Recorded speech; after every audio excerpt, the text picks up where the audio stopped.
Okay, I cut it off ganina kay marg taas-taas na siya nga video.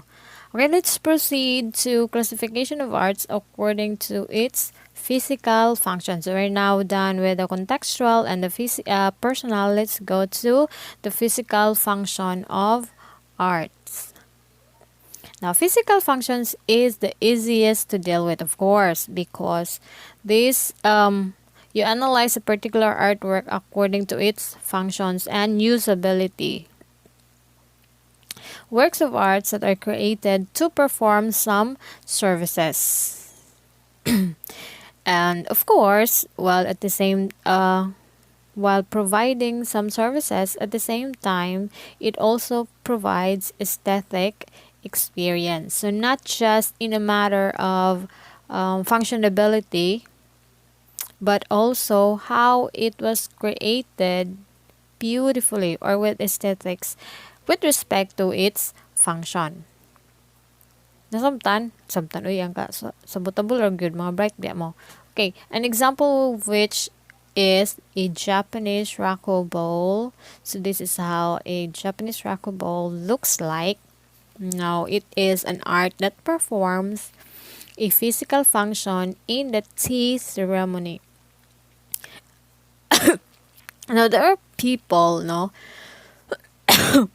that would really choose particular things nga bagay gajud kung para unsa siya. Like for example kaning Japanese rako pole, no, in ancient or traditional Japanese culture, they do not use any other, no, butang for their tea ceremony except for this kani yung mga rako pole, because this is intended for tea ceremony.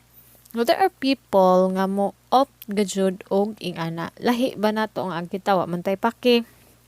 We even use glass, no, para ako I personally, no, mo gamit ko glass as long as I can put hot water in it and then I can steep the tsaa. So why not? 'Di ba? But there are people who would really look at a particular art form that is really created for a specific service or function. So that is an example. And we call it the physical function, classification of arts according to its physical function.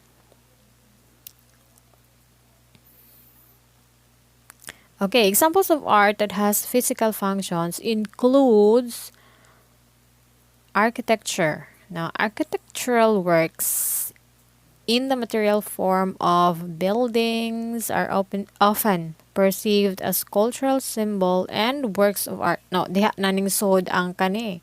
'Di ba?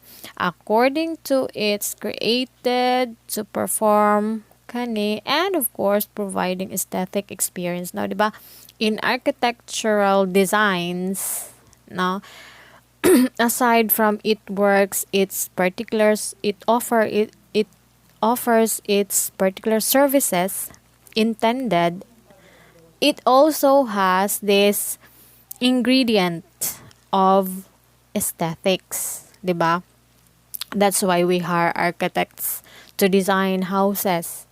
Now, so aside from the usability of the house, lami mon po siya tan-awon, gwapa po siya. So, aside from that, architectural designs are also a cultural symbol and a work of arts.